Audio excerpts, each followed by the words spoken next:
আসসালামু আলাইকুম। সুপ্রিয় সম্মান বিভাগের ছাত্রছাত্রীরা, আশা করি সবাই ভালো আছো। আজকে আমরা আলোচনা করব অনার্স থার্ড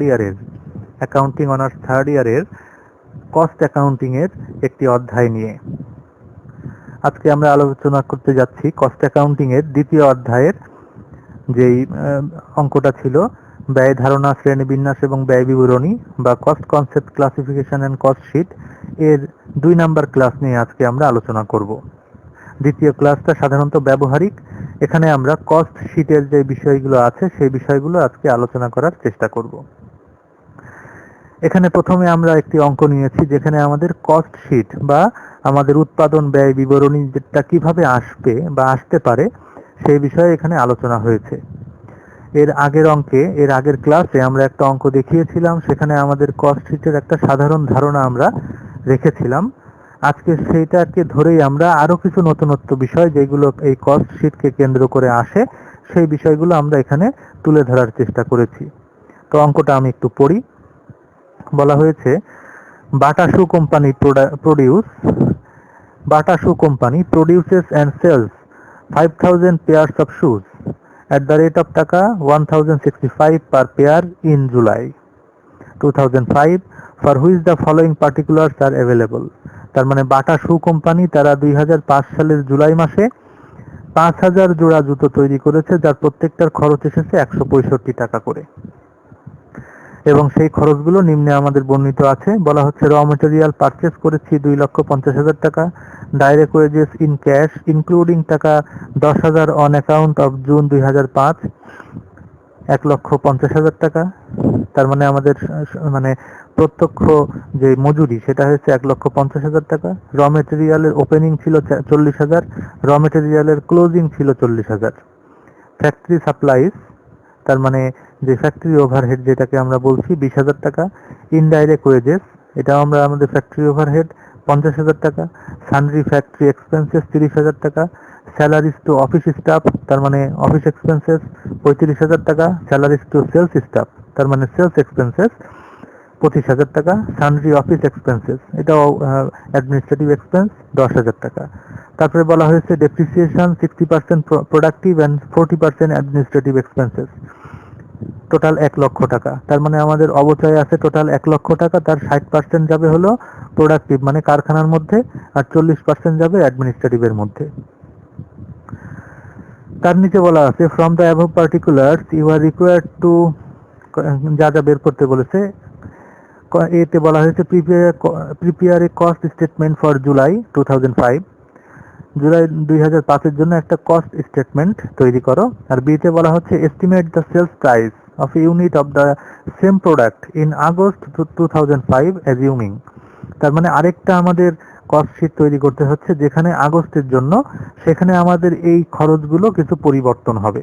যে পরিবর্তনগুলো আমরা মানে যে খরচগুলো প্রথমে উৎপাদন ব্যয়তে করেছি সেই একই উৎপাদন ব্যয়ের সবকিছু ধরে আমাদের এই খরচগুলো কিছু কিছু পার্সেন্টেজ পরিবর্তন হলে তাহলে ওই সময় কেমন দাঁড়ায় সেটা আমাদের বের করতে হবে। এই হচ্ছে আমাদের অঙ্ক। তো এই নাম্বারে আমরা পেয়েছি আমাদের একটা কস্ট শিট তৈরি করা, সেটা আমরা করছি। দেখো প্রথমে আছে র মেটেরিয়াল 1/7, তার মানে আমাদের জুলাই মাস যেহেতু হিসাবকাল শুরু, ওপেনিং র মেটেরিয়াল এটা 40,000 টাকা। তার সাথে যোগ করেছি পারচেজ, ক্রয় যোগ করেছি 2,50,000, টোটাল এসছে 2,90,000 টাকা। এখান থেকে বাদ দিচ্ছি, এটার নাম হচ্ছে র মেটেরিয়াল অ্যাভেলেবল ফর ইউজ। এখান থেকে লেস করছি র মেটেরিয়াল ক্লোজিং ব্যালেন্স। ক্লোজিং ব্যালেন্সটা হচ্ছে 40,000 টাকা, মাইনাস করলে আমরা পাচ্ছি 2,50,000 টাকা। এবং সেই 2,50,000 টাকাটাকে আমরা আবার পার ইউনিট কস্টটাও আমরা পাশে বের করে দেখিয়ে দিয়েছি এখানে আমরা, যে আমাদের যে টোটাল 165 টাকা আসছে। আমাদের অঙ্কের প্রথমেই বলা ছিল যে আমাদের একটা প্রোডাক্টের একক প্রতি মূল্য দাঁড়াচ্ছে 165 টাকা, সেটা কিভাবে আসছে সেটাও আমরা পাশে একক প্রতি বের করে দেখিয়ে দেওয়ার চেষ্টা করেছি। তো র মেটেরিয়াল ছিল 2,50,000 টাকা ইউজ, এটাকে প্রত্যেকটাই ভাগ হবে সেই 5,000 টাকা পেয়ার, যেটা আমরা টোটাল উৎপাদন ছিল 5,000 একক, সেটা দিয়ে ভাগ করেছি, তাহলে 50 টাকা এসছে। আচ্ছা, এর সাথে যোগ হবে ডাইরেক্ট ওয়েজেস। ডাইরেক্ট ওয়েজেসের মধ্যে 1,50,000 টাকা, এবং তার থেকে আমাদের 10,000 টাকা বাদ দিয়েছি যেটা আমাদের ডিউ ছিল, তার মানে খরচ হয়নি। বা আমাদের এখানে খরচ পরে হবে সেরকম 1,40,000 টাকা টোটাল ডাইরেক্ট ওয়েজেস। এটাকেও ভাগ করেছি 5,000 দিয়ে, 28 টাকা এসছে পার ইউনিট কস্ট। তাহলে টোটাল প্রাইম কস্ট আমাদের 3,90,000 টাকা এবং পার ইউনিট প্রাইম কস্ট 78 টাকা। এর সাথে যোগ দিয়েছি ফ্যাক্টরি ওভারহেড যেগুলো আছে, ফ্যাক্টরির সাথে জড়িত যে খরচগুলো আছে, তার মানে পরোক্ষ যে উপরিব্যয়গুলো আছে সেইগুলো। তার মধ্যে একটা আছে ফ্যাক্টরি এক্সপেন্সেস 20,000 টাকা, ইনডাইরেক্ট ওয়েজেস 50,000 টাকা, সানড্রি ফ্যাক্টরি এক্সপেন্সেস 30,000 টাকা, আর ডেপ্রিসিয়েশনের 60% বলা ছিল, 1,00,000-এর 60% 60,000 টাকা। এগুলো সবই সরাসরি অঙ্কে দেওয়া আছে। টোটাল ফ্যাক্টরি ওভারহেড আছে 1,60,000 টাকা। এখন এই প্রাইম কস্ট 3,90,000 এর সাথে 1,60,000 যোগ করলে হচ্ছে 5,50,000 টাকা। এটাকে আমরা বলছি কস্ট অফ প্রোডাকশন, উৎপাদন ব্যয়। এবং সেই একক প্রতি যদি হিসাব করি তাহলে 110 টাকা আসে। এর সাথে যোগ দিচ্ছি আমরা পিরিয়ডিক কস্ট, যে দুটো আছে আমরা জানি, অফিস ওভারহেড এবং সেলিং এর ওভারহেড।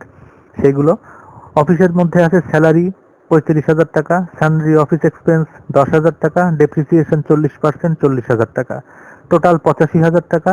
আর সেলিং ওভারহেড আছে স্যালারিজ টু সেলস স্টাফ, এদেরটা ছিল 25,000। টোটাল যোগ করলে আসছে আমাদের 6,60,000 টাকা। এটা আমাদের কস্ট অফ সেলস বা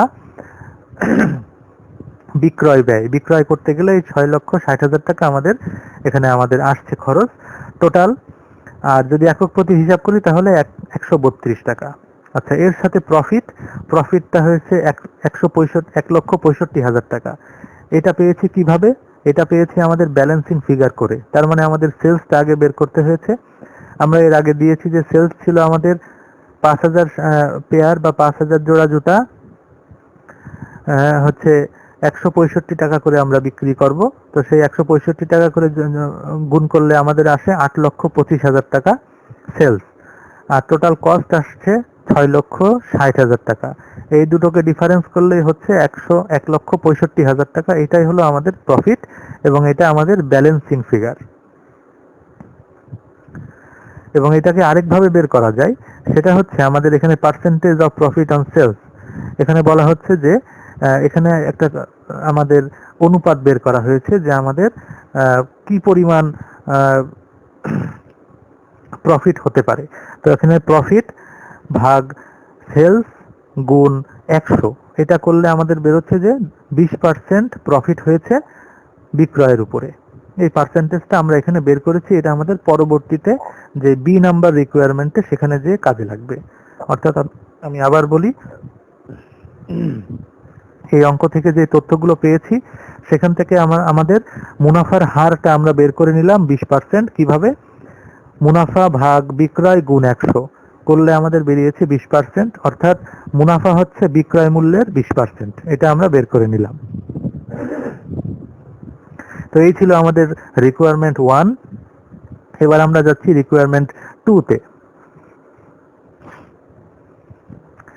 রিকোয়ারমেন্ট 2-তে আমরা দেখছি আমাদের ওই যে অনুযায়ী বলা ছিল যে আমাদের যেই খরচগুলো কোন কোন খরচগুলো কোন হারে বাড়বে, সেই হারে যদি আমরা বৃদ্ধি করি তাহলে আমরা দেখছি যে আমাদের ম্যাটেরিয়াল বেড়েছে 25%, আমাদের ওয়েজেস বাড়ছে 10%, ওভারহেড বাড়ছে 5%, অফিস অ্যাডমিনিস্ট্রেটিভ বাড়ছে 10%, সেলিং এক্সপেন্স কমছে 20% এবং কস্ট অফ সেলস এটা হচ্ছে বের করে আমাদের টোটাল বেরোচ্ছে সেলিং প্রাইস 187 টাকা করে। তার মানে আমাদের যে পরবর্তী বি নাম্বারের যে রিকোয়ারমেন্ট আছে সেই রিকোয়ারমেন্ট অনুযায়ী যদি আমরা আমাদের ওই একক প্রতি ব্যয়গুলোকে হিসাব করি, সেই হিসাবে করলে আসছে, যেমন বলা আছে যে ডাইরেক্ট ম্যাটেরিয়াল বাড়াতে হবে 25%। তার মানে সেই 50 টাকা ছিল পার ইউনিট, সেটাকে আমরা বাড়াচ্ছি 25%, মানে 100 দিয়ে ভাগ 125 দিয়ে গুণ করলে আসছে 62 টাকা 50 পয়সা।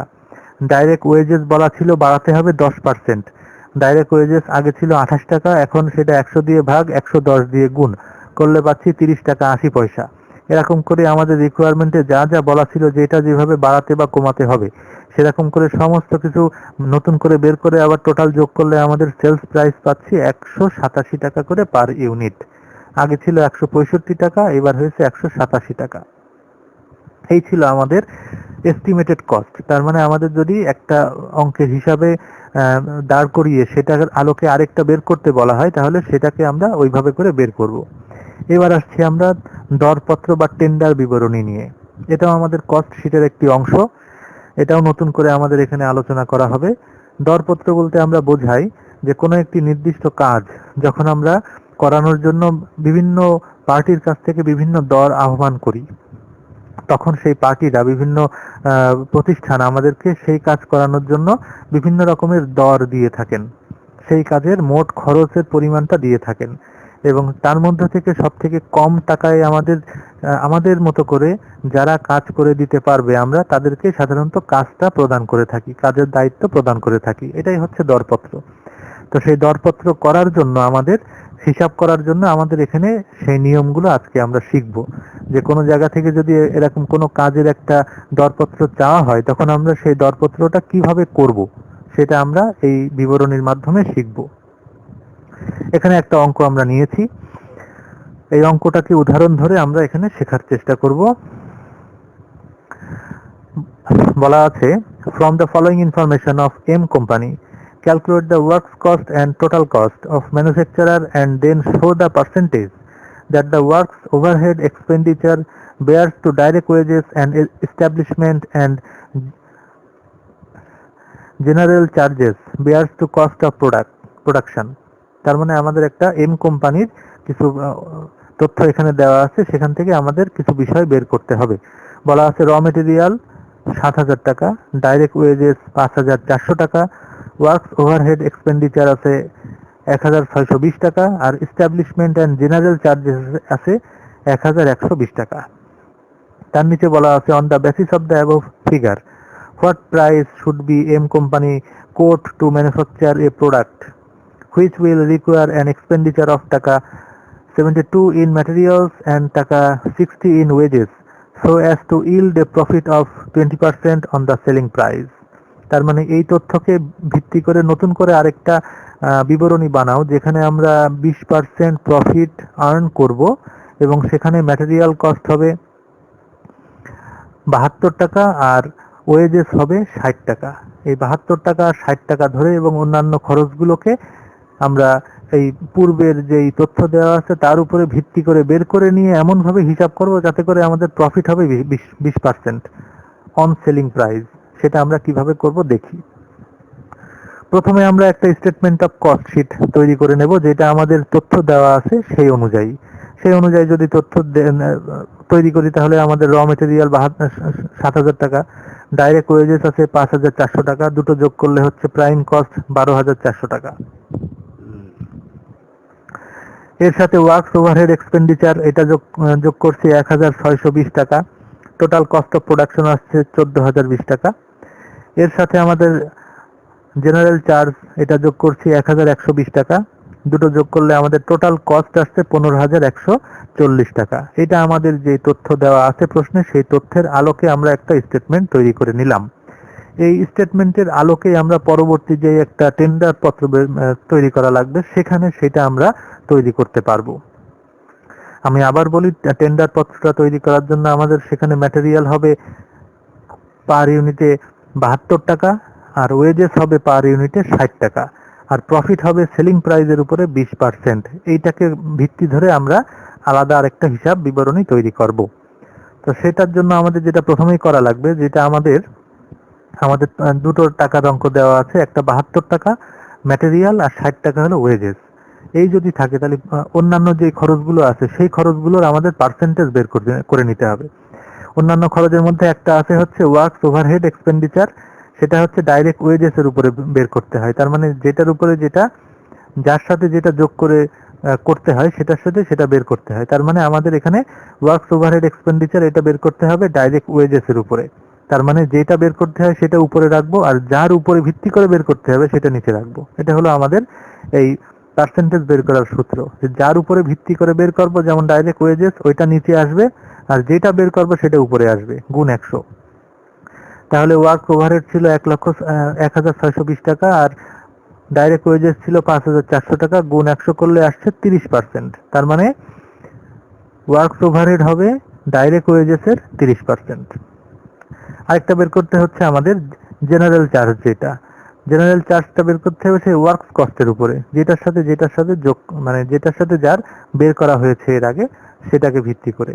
তার মানে আমাদের সেই যেটা বের করতে হবে সেটা উপরে, আর ওয়ার্কস কস্ট এটার ভিত্তিতে যেহেতু বের করতে বলা হচ্ছে, তাই এটা আমরা নিচে দিয়েছি গুণ 100।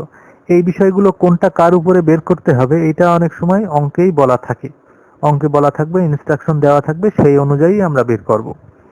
তো আমাদের এখানে বের করতে হচ্ছে এস্টাবলিশমেন্ট অ্যান্ড জেনারেল চার্জ, এটা উপরে, আর ওয়ার্কস কস্টের ভিত্তিতে, তার মানে ওয়ার্কস কস্ট নিচে গুণ 100। এই দুটো করলে আমাদের বেরোচ্ছে 7.99886%। এটা হচ্ছে আমাদের, তার মানে হলো এস্টাবলিশমেন্ট অ্যান্ড জেনারেল চার্জটা হবে ওয়ার্কস কস্টের এত পার্সেন্ট। এই দুটো পার্সেন্টেজ আমরা বের করে নিয়েছি নতুন অঙ্ক, বা নতুন যেই অংশটা আমরা করব, যেটা আমাদের টেন্ডার বিবরণী, সেটা করার জন্য। তো আমরা সেটা এখন শুরু করছি। স্টেটমেন্ট অফ টেন্ডার কোটেশন ঠিক একই রকম ভাবে আগে যেটা আমরা কস্ট শিট করেছি সেই একই কস্ট শিটের ফরম্যাটেই করব, কিন্তু নতুন তথ্য দিয়ে করব। যেমন র মেটেরিয়াল বলা আছে 72 টাকা হবে, ডাইরেক্ট ওয়েজেস বলা আছে 60 টাকা হবে, এই দুটো যোগ করলে 132 টাকা আমাদের প্রাইম কস্ট। এর সাথে যোগ করেছি works overhead 30% of direct wages, যেটা আমরা বের করে নিয়েছি। তার মানে এই 60 টাকার 30% হয় 18 টাকা, দুটো যোগ করলে হয়েছে 150 টাকা কস্ট অফ প্রোডাকশন। এবার এই কস্ট অফ প্রোডাকশন হলো এস্টাবলিশমেন্ট অ্যান্ড জেনারেল চার্জ হবে এত percent of work cost. Work cost বলতে আমাদের এই যে এইটাই, কস্ট অফ প্রোডাকশনকে আমরা আবার ওয়ার্ক কস্ট বলতেছি। তার মানে এই 150 টাকার 7.98%, এটা করলে আসছে 11 টাকা 83 পয়সা।